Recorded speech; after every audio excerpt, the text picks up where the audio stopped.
Welcome, everyone, to our first Sunday reading for June, sponsored by Saddle Road Press. Today, we are delighted to feature Jane McCafferty, author of The Sea Lion Who Saved the Boy Who Jumped from the Golden Gate, and Alison Davis, author of A Rare but Possible Condition. You can buy their books from any bookstore or online bookseller. Jane McCafferty is the author of two story collections and two novels. Her work has received an NEA, two pushcarts, the Drew Hines Prize, and other awards. She writes poetry, fiction, and nonfiction, and publishes in a variety of literary journals. She is grateful to be teaching at Carnegie Mellon and for Mad Women in the Attic at Carlow. The title poem in The Sea Lion Who Saved the Boy Who Jumped from the Golden Gate is based on a true story, and its suggestion that there is magic in the world, even at the darkest moments, could be seen as the implied metaphor for the book. These poems were written to connect with others on earth who are wrestling with grief and loss. They also celebrate our deep connectedness with all. Alison Davis is an award-winning educator, scholar, artist, and activist based in Northern California. Alison's work has been featured in a wide range of literary and scholarly publications. She is the author of the chapbook Wild Canvas. A rare but possible condition holds at its center an inescapable question. What happens when you lose everything? The collection opens with the proverbial before, inviting readers to the altar of the everyday, where children forage, summer fruits, the dictionary tells stories, moving boxes are sealed up, and poems are whimsy. When the everyday is reduced to ruins in the wake of coming out, the speaker has to decide what's next. The book makes no resolution, only a resolve to fall into something greater.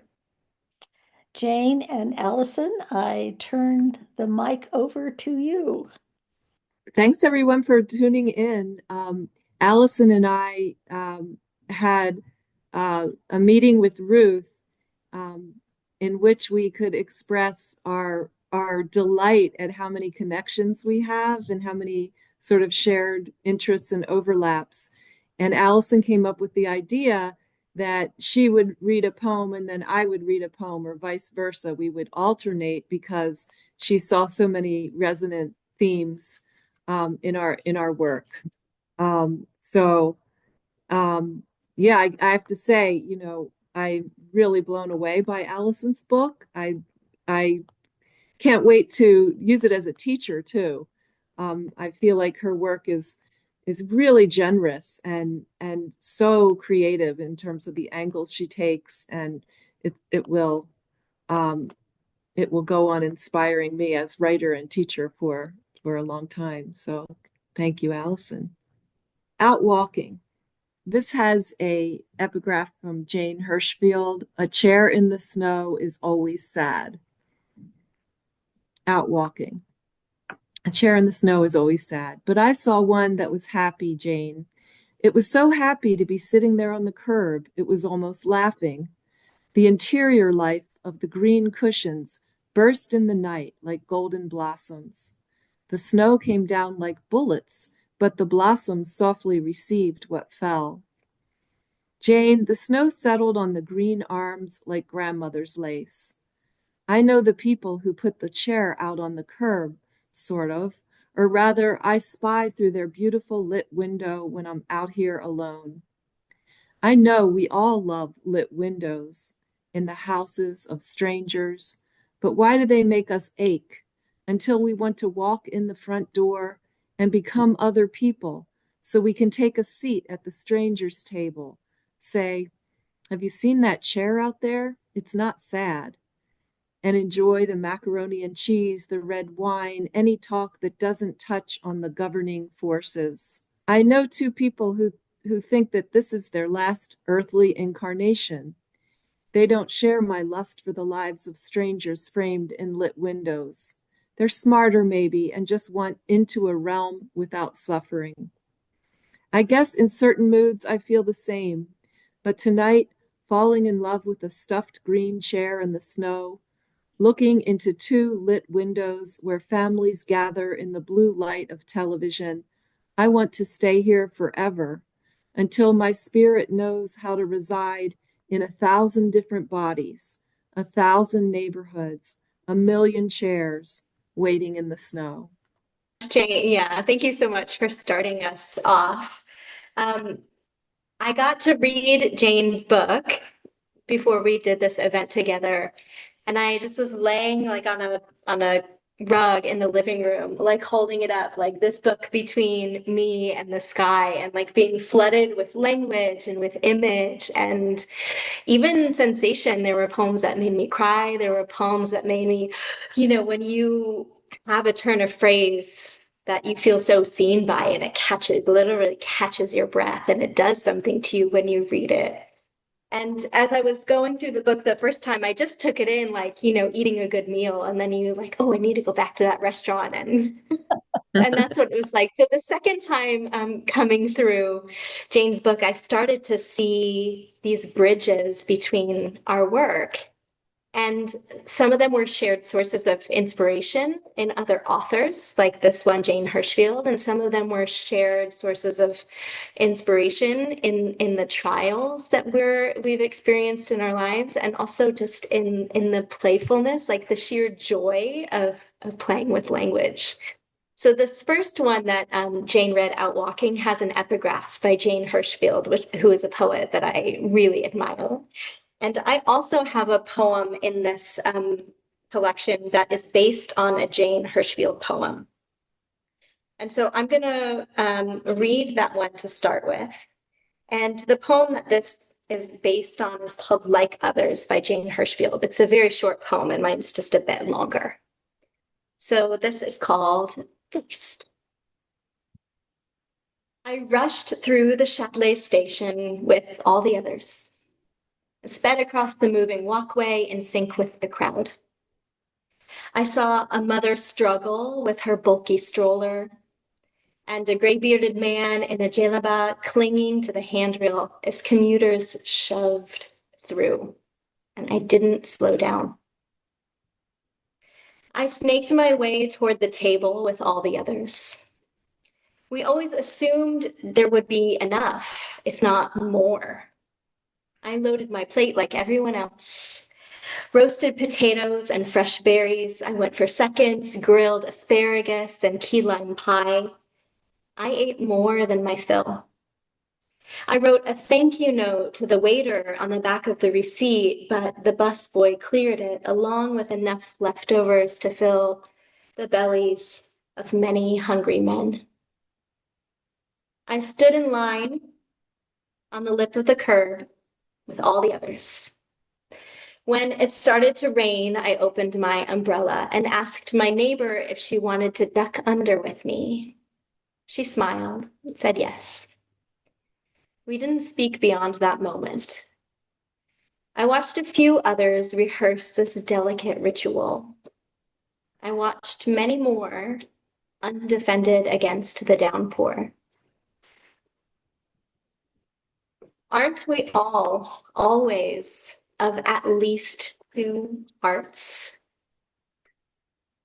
In the end, like the others, I have sometimes thirsted for goodness, and sometimes I have pursed my lips and turned away.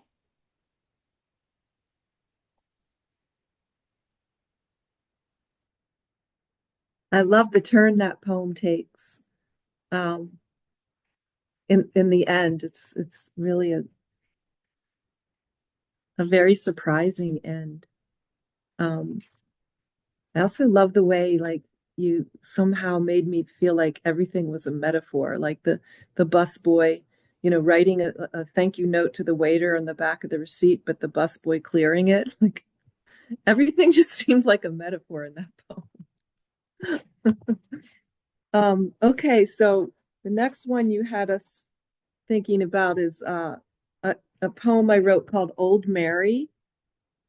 Um, I had many years of Catholic school, and was and had a big like Mary fan in my mother and my grandmother, and grew up with, Mary statues and images of Mary. And um, I started to think like, where's Mary? Like, where's old Mary? Where's Mary at different ages? And wouldn't it be great to have representations of her? I mean, she had such an interesting life after, Jesus died, where she's wandering around getting old. I wanted to see her. So it comes out of that impulse of like being tired of Mary being arrested as a child.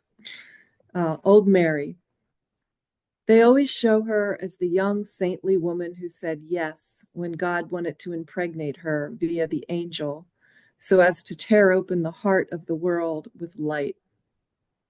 What I want to see now is not that beatific, pale-faced kid who I sang to as a child, not that radiant, gentle young beauty in her blue veil, but the old woman she must have become, scorched by sun, bitter winds, testing the patience of her friends with savage grief, lines on her brown face rooted in sorrow and the grave. I want old Mary's veil to be made of fire, her hands like claws, her eyes filled with knowledge of what this world can do, like light from the moon that shines through broken windows in these abandoned towns. Eyes that show how this world can take what you love best and kill it. Old Mary, full of grace, is the Lord still with thee? Blessed are you among the breaking. Old Mary, barefoot in the sand, did you sleep under a palm tree somewhere in Galilee? Did you suffer insomnia, praying to stars? Maybe you threw your head back to the moon. To think the moon you knew is the moon I know. I know you missed him until the day you died, like any mother of any child. Someone should paint you old, Mary. I think it was Ruth. I think you told me I had her at one point. I was imagining her smoking, and Ruth's like, "No, I don't think there was tobacco. I don't think people were doing that back then." I really appreciated that. Yeah, Jane, reading this poem, it's the first poem in your collection that made me cry. And the stanza, "Blessed are you among the breaking," and even the line break in that, like that really caught me. Oh. And to recover some humanity for these like larger than life figures through images and through our own imagining is a really powerful thing to do. And the old Mary, and then in the last line, the paint you old, comma, Mary, like even just the creativity of the punctuation in it, like that's something that lights me up as a writer, like as a person, and thinking, um, as we grow through our life experiences, our prayers better be changing. They Mm, better they better be moving with us. Like our mm, images, they better evolve. And the cries of our heart should shape us along the way. mm. And so a poem like that, yeah, I love that Janet came to share about that too. It was a poem that really touched me a lot. Um, I had seen a correspondence between that poem and one that I wrote called the Triduum, which is in Catholic theology and in some other Christian theology, it's the whole Good Friday, Holy Saturday, Easter Sunday. It's this stretch of time. And Before I read this poem, I need some sort of audience anchor. I think my mom is here. I think this person named Sue, I think it's my mom. And I see Jody, I see Dawn, I see Ruth and Philip. Oh, and Laura came. If you are able, like even to just give me a flash, not of your face if you don't want to be seen, but like where you are, so I know like something about who I'm speaking to and the spaces that I'm speaking into with this next poem, which is quite a tender, thank you. I appreciate it if you're able to give me that little visual. Yeah. Um, yeah, yeah, hi, Andrew. This is a really tender poem, and I'd like to say something about it before I read it. It also has an imagination of Mary in it. And this book I wrote in my late 30s. I'm 41 now, and there was like 2 years between it being accepted and then like the whole publication pipeline and it coming out. And these poems that I wrote out of sheer necessity I just needed a language so badly to help me understand what I was experiencing in my life at the time. And they were like hard fought poems. And this is one that I wrote versions of for like 5 years before I finally was able to create something that felt true enough to give to other people. So this poem is Triduum. And if you don't want to keep your cameras on, yeah, thank you. I've got some anchors now, and I just appreciate that so much. Thank you, Laura. It's so great to see your smile. So the first part is 1, cynical. My daughter and I stand at the skillet, crackling oil at its smoking point. We are sturdy. We have plenty. She lifts the edge of the charred bread with kitchen tongs to marvel at the color it takes. We wait to flip until just before it burns. It's the closest we get to eating fire. This bread is leavened, yes. What does she know of eating affliction, of stunted loaves, all sun-stained and unable to rise? And me? That taste is fading now. These feet are clean, yes. And what does she know of the everlasting sand, of the slow going of the desert and the fear faith that causes some to flee? And me? That root is losing its coordinates now. I retain the questions. Is it wrong to skirt these inheritances? Is life bittersweet or sweet bitter? Who is the modern miller? What is mine to do? 2. Lama Sabachthani. I am a friend of this mystery. To be this way in one's body, splayed out, pierced through, bloodied at the hands of man. Amazed at the monstrous warmth of my own river blood, wine dark, for some time lost beneath its unstoppable flow, uncertain of ever emerging from its throes, I rendered my spirit. The body as a crossroads of what shouldn't have to be and what is. 3. The vigil approaches.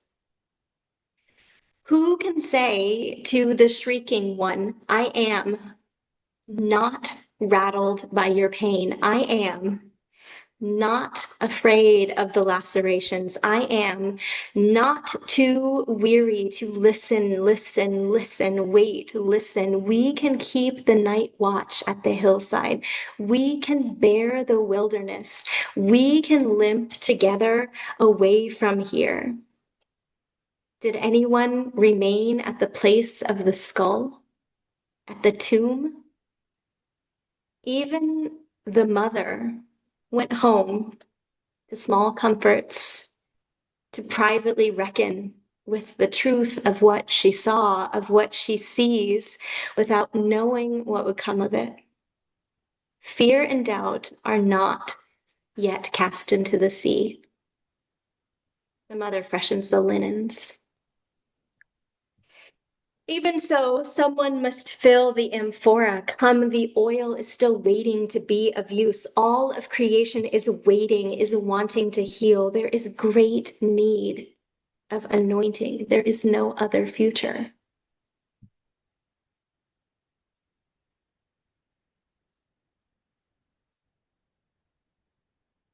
That's a very profound poem. You got somebody in the chats quoting you. I think that was Phil saying, wow. You got a wow. Yeah. I mean, as a writer, and I could feel it, just having to tell the story over and over again until something made sense about it.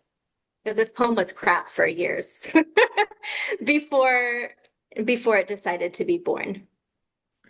I love how, I'm sure you've heard this before, but there's this questioning that's always going on in your work. There's these questions that come in, and it's really, I love it. It's really powerful. I love how it's like kind of slows the poem down a little bit. You pause when you ask the question, and the question is often just like really unsettling in the best of ways. Um, okay, so the next thing you wanted to do with the baby poems. Um, so yeah, I don't have a lot of poems about my kids. I don't know why that is, but well, they're 28 and 31 now. So I wish that I had been writing poetry when they were younger because they were so funny. Um, but this one is called Elias Newborn. And okay, Elias Newborn. How strange it seemed at first for a giant soul to be crammed into a tiny body. But no, I had it wrong. The tiny body was housed in the soul, and the soul shimmered the blue of the room as we lay together, late August light, breathing in the window. The soul tumbles through the world like a windstorm. The body's a twig or a speck of dust on the soul's long and undulating back. Newborn Elias had the face of one who understood sorrow. Newborn Elias had the face of one who understood sorrow was an intricate part of the equation that would not be solved on earth. The light in those dark eyes searched mine as if I could explain.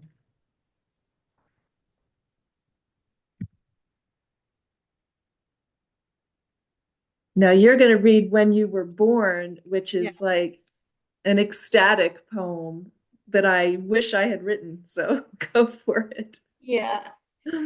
I This poem started like just a series of single lines. When I was in grad school, one of the times I had a really wonderful roommate. I want to say her name because she's also a poet. She is a professor of poetry at Wake Forest. Her name is Lucy Alford. She just is an extraordinary person. And she's one of the first people I met that I felt like everything that you are involved in is beautiful. And I don't, and like, and how. Um, so, hi, Lucy.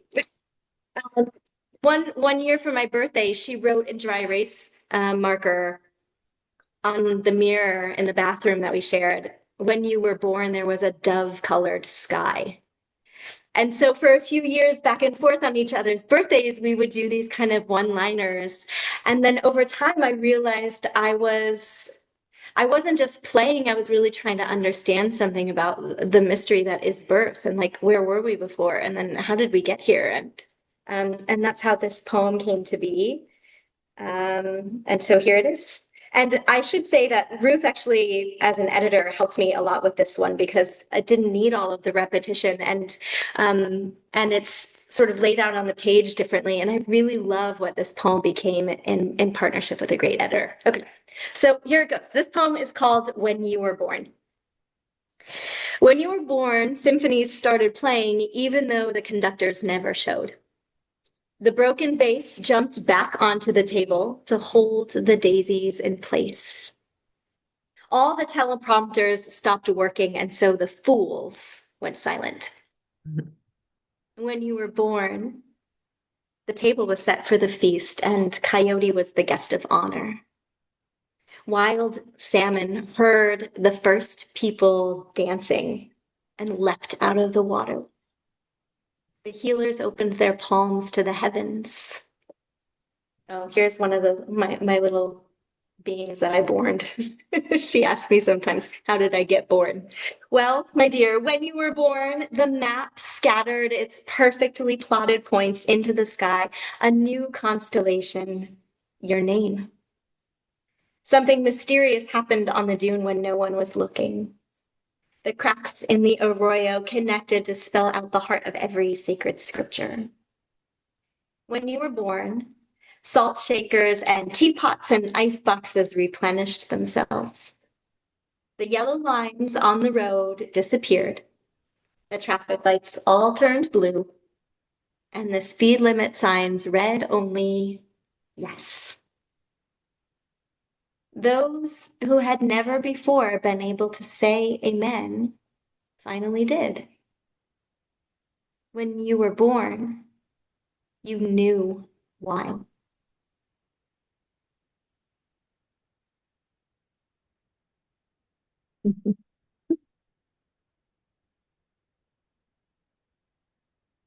Um, okay.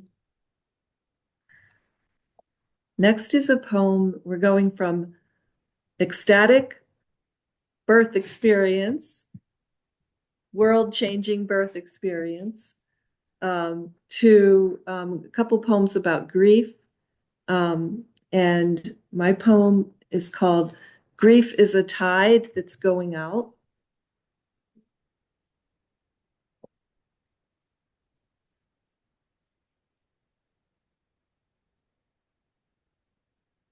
This was totally curated by Alison, by the way. He chose the poems. Here we go. Page 49. Grief is a tide that's going out. I can't stop writing letters to the dead. I wish I was dropping these endless missives to my father into the mailbox up on the corner, like a 5-year-old believing heaven has an earthly address. If heaven has an earthly address, it must be inside of the yes of our no, the little windows opening all around us that we can't see. I know a man who was visited in a dream by his late friend Larry, who stood in a stream, quoting Teresa of Avila. Maybe the dead write back in the language of sun. Keep burning, keep shining, be warm. My friend Tanya from Russia watched her dead grandfather eat pickled herring in her Pittsburgh kitchen one night. In his underwear, he ate with great relish, then cleaned up the counter before his ghostly departure. I've begged my father to come back and have a drink, but he's apparently not thirsty anymore.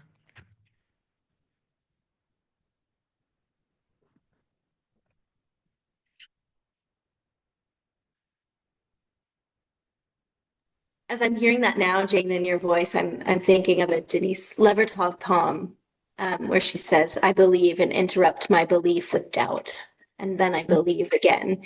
And it's making me think of this yes and then the no. And then, but like inside that no, there's an even deeper yes that you can't ever touch until you say no, until you reject something and stand apart from it. Whatever you claim isn't, it can't be all the way claimed. And Mm, hearing that's that in a new, interesting. I'm hearing that in a new way, and I'm loving what feeling that gives to me to like to contemplate that the yes and the no are gestures that belong together, like that lead into a deeper version of each other. I'm feeling. That makes sense. Yeah. Yeah. Yeah. So it's true we have these exuberant poems and playful poems in our collection, but there's also like there's the heaviness that also belongs with it in the way that the yes and the no belong together, like the grief and the exuberance, they belong together too. And the poem that I'm going to read next, which is one of the grief poems in this collection, um, it has a title that comes from a Joan Didion book. And the Joan Didion novel, sorry, not novel, memoir, The Year of Magical Thinking, before her husband died, they used to say to each other, I love you more than one more day. And then over time, it just got shortened. Like their shorthand for I love you was that they would say more than to each other. And I wrote this poem after Joan Didion died and after I was also experiencing a lot of loss of loved ones. And I didn't have anything to do with all of that, all of those feelings, except like talk to Joan on the other side of the threshold. So this poem is called More Than, and it's dedicated to Joan Didion. Grief Weaver, I came to you years ago with a dream dark question, one that is still soaring through these winter nights so far from their own blue. A question that declines at every turn to comply with the story I thought I was going to be writing.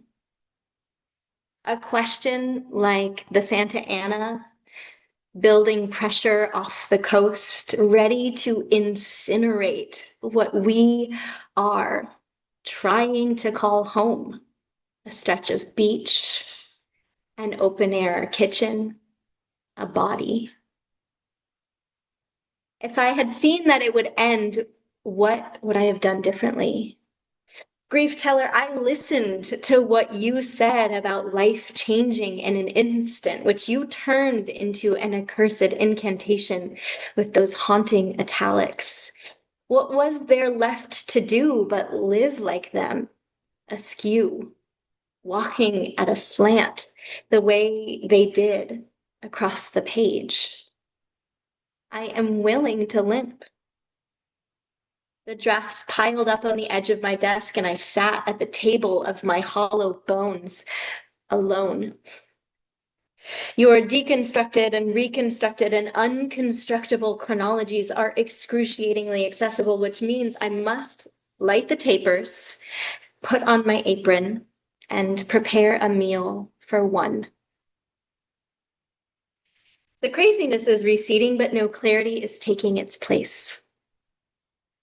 Grief bearer, you scoffed at the aspirin advertisements and their omnipresent promise that we can outsmart death. My grandmother swears by head cheese on marble rye and hangs rosary beads on her doorknob. Her life has been as complicated as the canals in the Central Valley, a willed geography of tempting nature, so as not to say forcing fate, full of thick-knuckled certainty in everything that could be built, even as she buried her teenage son. I also placed my youth in an early grave. Like you, can I write my way out of this oblivion? Who else believes in the place where the kissing never stops? I look for resolution, but find none. Grief has shaken all the colors from the wheel. They no longer flow into each other, and cadmium is overused. Even so, we have not grown colorblind. So little is truly complementary in this life, but we continue to fashion our words just so.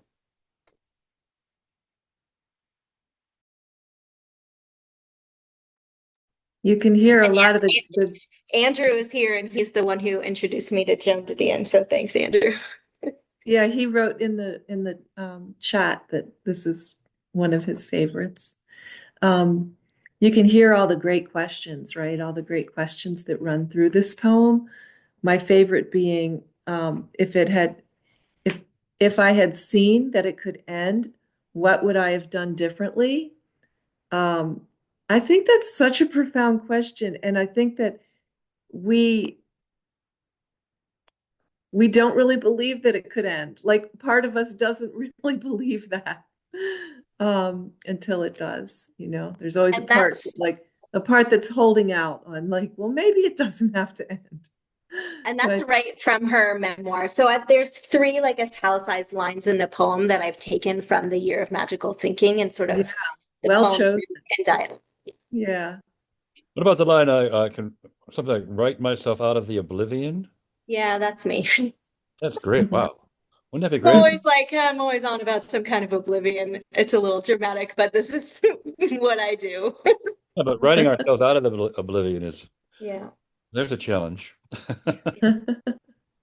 Thank you for that line. Um, so there's a kind of funny story that goes with this one. So Alison tells me that she's a big fan of Alyosha, and I've got this poem about Alyosha, and she tells me in an email that she dressed up like Alyosha and and um, she didn't mention that it was for Halloween, and I was fine with it. I was like, yeah, great, dress like Alyosha, walk around, be Alyosha. What could be better? And then with a follow-up email, she's like, by the way, that was for Halloween. I'm like, either way is good. I still wore it to my job, which was I was teaching Russian literature at the time. I think Martha, who's here, and Andrew, like I think they saw me in my Alyosha costume. Okay, so here's my Alyosha poem. It's called a walk with To Walk with Alyosha. I think Phil likes this one too. To walk with Alyosha. To walk with Alyosha was one thing I wanted that year. I glanced up from the snow in the Brothers Karamazov, a book I couldn't read today, my phone having destroyed my mind, and I smiled and watched the snow because I was alive with Alyosha in January. No, I was in love with Alyosha and I glowed. I was turning 20 and immortal. Reading then was like falling into a sacred well of echoes. At the bottom of the well, I'd look up and see a little glimpse of heaven. I can't return to Alyosha and that time before the phone destroyed my mind. But I can remember how purple roads below me in the dusk led to an infinity that seemed to be hiding inside of future moments. I can conjure the black dawn, turning on the green lamp, diving back into the book and finding him there in that attic of the old house filled with soft orange light, my blanketed bed tucked into the alcove in the sky. I was used to being torn to pieces then. You can't be whole when yearning is always taking you so far out of your body. Even the pine tree at the window was a hook. But my heart fell perfectly into the book with Alyosha. His soul was like a smooth black sun-struck stone on a sill, a stone I wanted to put in my mouth like his name. Purity of soul like a whole country governed by a single daffodil. The sun was the face behind his own face. Sometimes I thought Alyosha was all I needed. And yet it's true that with him by my side, I carried a measuring stick and used it to beat myself. Is that what everyone did? I'd see him breathing beside me like Jesus in a black coat by the Volga River. So close he could hear my whispers. He'd talk of angels, relief from pain. How in his vast heart's dream there was the secret renewal for all, that all will love one another, and there will be neither rich nor poor, neither exalted nor humiliated. And so I would clutch his hand and work hard to drink his innocence. I would find some words to display the shape of my loneliness. I would make him borscht and do somersaults while quoting the Gnostics. Strange to believe we have to work so hard to be loved, even by a fictional character.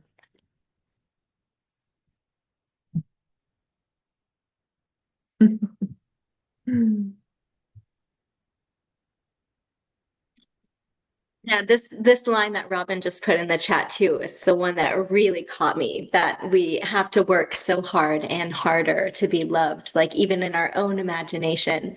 There's something so tender about saying that and allowing that fear, I guess, to be seen.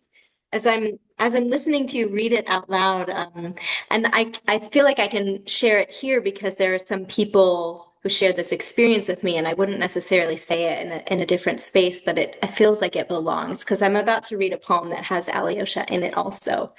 And you just imagine my joy when I read Jane has a whole poem about Alyosha. Like, who is this person that I get to know now? I felt like, oh, the thrill of it. That's But Ruth's genius putting us together. so good. So I was teaching high school at the time, and I had a group of seniors, and we were reading the Brothers Karamazov, and we had a Russian literature class, and one of the students in their very small class had died by suicide at the beginning of the school year, and it was such a difficult time for so many of us, like really trying to figure out how to love each other in the aftermath of something so painful. And the scene at the end of this book, The Brothers Karamazov, if you haven't read it, involves Alyosha with this group of schoolboys, and their little friend has died, and he's at their funeral, and the boys are gathering to him. Oh, I could just like it pulls me. And he says, like one happy memory from your childhood can last you a lifetime. Like that's all you need. Well, you think you need a whole lifetime of joy, and one, isn't that so to one happy memory? And he calls the kids that have gathered around him, the teenagers, he calls them his little doves. And it became this connection point that year for me and the students. When I would get overwhelmed thinking how to love them, I would just say, my little doves, I love you. And there was something about, and it was such a naive thing. Like, does that really matter? I don't know. And there is such a naivete, like a beautiful naivete too, about Alyosha having to come up and like when what you believe to be true hasn't been challenged yet. And then it does, like, how does the belief, like, what happens to the belief? And um, and so I have a poem about that. It's called Right Here, and it is modeled after a Rumi poem that has a repeating phrase like this, and mine has a repeating phrase right here. People are trying to ask, where does joy still have the courage to dance among the wild thistles and stand wholeheartedly inside the sky? Darkness has become more than just a word. It ripples in my throat. I lift my face and say, right here. A very polite poet paints the treetops with words and puts a small bird on the uppermost branch. I climb the stanzas limb by limb in order to jump off and land right here. Her shiver song is an expression of a warmth quest as old as Jacob's ladder. Where is the heat that heals more than we dare to believe? I walk over the coals. The sacred fires are still burning fierce and fiercer. I place my hand on my chest and my heart beats right here. When the speaker proclaims their sound reasoning, go ahead and listen. When it's your turn to respond and they demand to know on whose authority you stake your claim, incline your head right here. When the accuser points to the ground and marks the spot of my assumed execution, I step lightly over it and place a circle of stones around my feet right here. Lazarus didn't beg for a new life. He was simply in love with his Lord. The banyan tree swayed silently in the wind. Alyosha fell down and kissed the earth. I offer my lips again, right here and here and here. If they doubt that it's possible to be completely annihilated for love and yet live, point right here. Every birth is telling another story of how we met right here. Though I am not in Liguori, I am taking a walk among the wildflowers and they are noisy. I cannot close my ears to their shout songs that God is right here. Each time their young eyes search me, combing the beach of this brutal world for a sign, I look back at them from the sands of right here. How hard did the angel squeeze until the scriptures came pouring out? Amen. Who spoke first on the descent from Mount Tabor? Amen. Our tears are enough to wash away the soot right here. When the beloved appears again on the glowing green hillside, the hollow trunks and rugged stones will remember how to call themselves altars, proclaiming every moment that all we need is right here.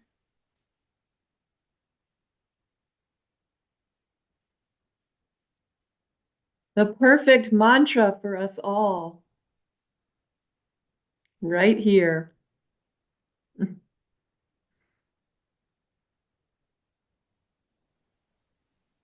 Sometimes hard to grasp.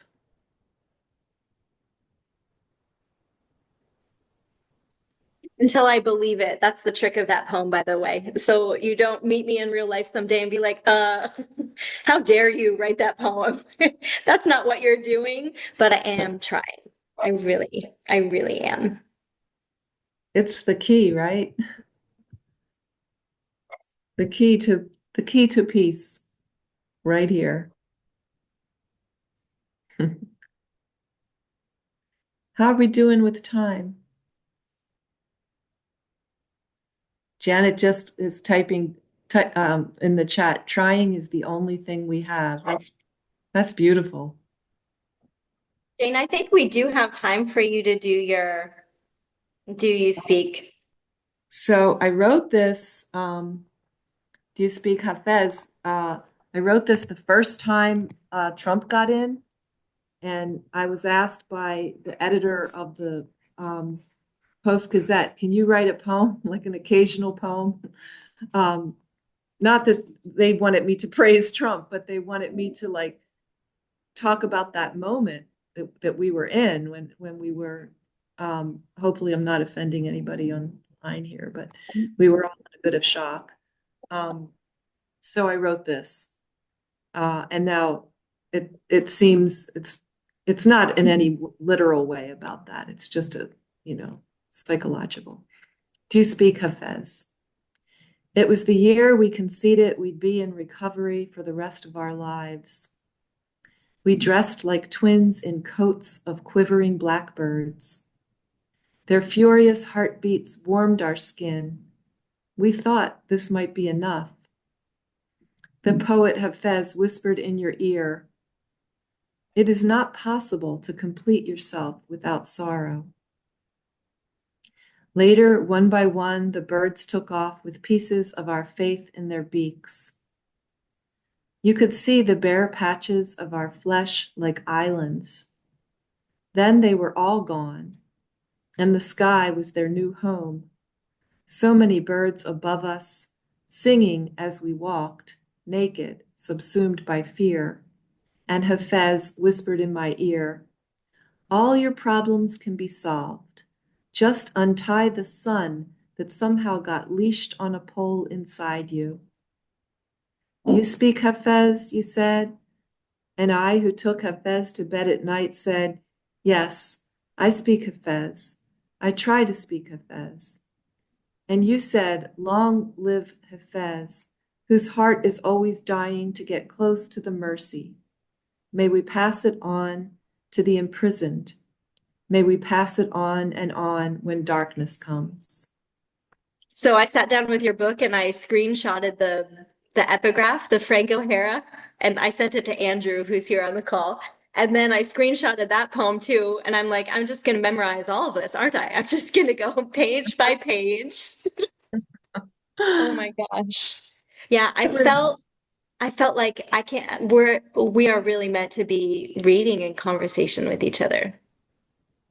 I'd love to keep trading poems if you're into that. It'd be great. Do you want to read another one? I think I can finish us with, I'll read Found Miracles because um, we we're both trying in our own way in so many of our poems to take something we've received that isn't in the pure logic realm, that's in like the poetic realm, and then translate it into our own language.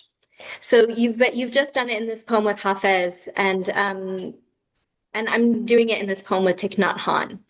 And I like to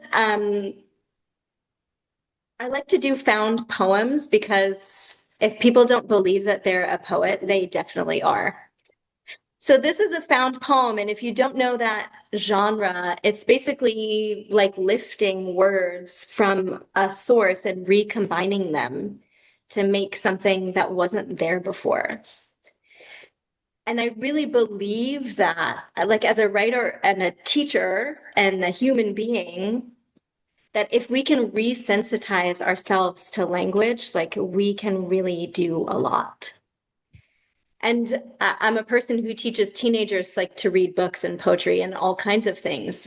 And you know, like if you are really hungry and you sit down and you like scarf down your meal and then you like, oh, you feel kind of crappy and then an hour later you're kind of hungry again. But if you sit and kind of savor what you're eating, or you have a good person next to you and there's conversation, or, and I say this as somebody who like eats at the counter while trying not to yell at my children. You know, it's not like it's just not a perfect practice, but to help people when they read, to recognize when they're having something inside of them that's speaking back to whatever words they're taking in. Like I'm devoted to that. So found poems, I think, are a way that help people reclaim that power of language that they may not even have realized that they've given up or that they didn't come up with. So here's Thich Nhat Hanh, and all of the words in this are from his book, The Miracle of Mindfulness. 1, Tolstoy is a saint. How? A person who looks at the table and can see the universe is a person who can see the way. 2, the body bloats and turns violent, is eaten by worms. Only white bones remain, slowly turning to dust. 3, when I was 19 years old, we had no soap. There was only ashes, rice husks, coconut husks, and nothing else. We are incapable of realizing the miracle of life while standing at the sink. 4, I was worried whether he could endure the four walls of the prison. Do you remember the tangerine we shared when we were together? To think in terms of either pessimism or optimism simplifies the truth. 4. This is your own time. The spot where you sit is your spot. Why put so much stress on a simple thing? But that is precisely the point. 6. The raft is used to cross the river. It isn't meant to be carried around your shoulders. Of all the people who have passed by your yard, how many have really seen the almond tree? And finally, 7. Be like a medieval knight, walking weaponless in a forest of swords. What counts is your own heart. Thank you. I didn't realize that was Thich Nhat Hanh. Like all of that was, I didn't realize it was a found poem. Yeah, I love him. That really worked well, I thought. I know I was going to ask you about mercy and, we had some, it's for the next round. We'll have some more conversations next time. I did want to, first of all, say this has been a wonderful interaction and a wonderful reading. And I also wanted to ask if anybody in the audience has any questions for either one of you.